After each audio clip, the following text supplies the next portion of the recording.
ஹே guys, இன்னைக்கு நான் உங்ககிட்ட ஒரு சூப்பர் ஸ்பாட் பத்தி ஷேர் பண்ண போறேன். சென்னைக்கு ரொம்ப க்ளோஸ் ஆன ஒரு ஆர்கானிக் மேங்கோ தோப்பு உத்தண்டி டோல்கேட் பக்கத்துல தான் அது இருக்கு. ரொம்ப உள்ளலாம் போக வேணாம், ஈசிஆர்லயே தான் இருக்கு. அதை மெயின்டைன் பண்றது நம்ம மீசக்கார தாத்தா தான். தள்ளு வண்டியில வித்துட்டு இருக்காரு. டிராபிக்ல ரொம்ப ஸ்ட்ரெஸ்ல போறவங்க மிஸ் பண்றாங்க. ஆனா இது ஒரு ரியல் ஹிடன் ஜெம். இது ஒரு கமர்ஷியல் ஃபார்ம் இல்ல, இது ஃபுல்லா ஆர்கானிக்கா மெயின்டைன் பண்றாங்க. நோ கெமிக்கல்ஸ், நோ ஃபர்டிலைசர்ஸ், மொத்தமும் ஆர்கானிக் மெத்தட்ஸ் தான். நீங்க அங்க போனா இந்த இடத்தை கண்டிப்பா விசிட் பண்ணணும். மாம்பழம் எப்படி இருக்கும் தானே யோசிக்கிறீங்க?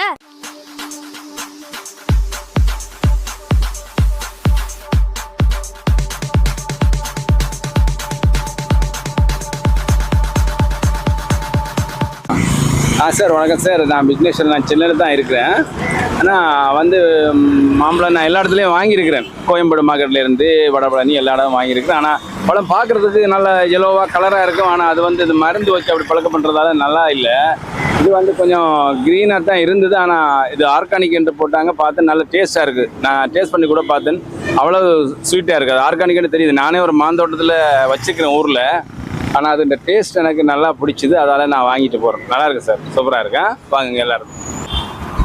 ஹாய் வணக்கம் மக்களே. நம்ம எங்கே இருக்குன்னா ஈசிஆர் டோல்கேட். இதுக்கு பக்கத்தில் என்ன இருக்குன்னா மாம்பழம் தோப்பு. மாம்பழம் தோப்புனா பார்த்தீங்கன்னாலே நம்ம தாத்தா கடை தான் ஞாபகம் வரும். தாத்தா கடையில் பார்த்தீங்கன்னா டிஃப்ரெண்டான வெரைட்டியான மாம்பழங்கள் இருக்குது. அந்த மாம்பழத்தோட ரிவ்யூவில் போகலாமா? ஆக்சுவலாக பார்த்தீங்கன்னா நம்ம நார்மல் டேஸில் பார்த்தீங்கன்னா மாம்பழத்துக்கும் சீசன் டைமில் இருக்கிற மாம்பழத்துக்கு நிறைய டிஃப்ரெண்ட் இருக்குது. என்ன டிஃப்ரெண்ட் கேட்டிங்கன்னா, நார்மல் டேஸில் பார்த்தீங்கன்னா அந்த மருந்து போட்டு ஊசி போட்டு அப்படின்னு பழுக்க வச்சு அப்படி கொடுக்குறாங்க. அது டேஸ்ட் இல்லை, அது இல்லை உடம்புக்கு கெடுதல். ஆனால் இந்த டைமில் பார்த்தீங்கன்னா ஆர்கானிக்னு சொல்லுவாங்க. ஆர்கானிக் பார்த்தா பார்த்தாலே தெரியும் நம்மளுக்கு எப்படி எந்த அளவு பழுக்க வச்சுப்பாங்க சொல்லிட்டு. ஒரு சில அந்த காலத்துல பார்த்தீங்கன்னா வைக்கல் சொல்லி நார்மலாக மரத்துலேயே வைக்கல் மூலியமாக அப்படிலாம் பழுக்க வைக்கலாம். இங்கே பார்த்தீங்கன்னா அந்த மாதிரி ஆர்கானிக் ஃபுட் நிறையா இருக்கனால இந்த ஐயாவும் எங்களுக்கு தெரியும். அந்த ஐயா சீசன் டைமில் மட்டும் அந்த ஐயாவை வச்சு வித்துன்னு இருப்பாரு. அதனால் நாங்கள் சாப்பிட வந்தோம். எங்களுக்கு பிடிச்ச மாம்பழம் பார்த்தீங்கன்னா டிஃப்ரெண்டாக இருக்குது.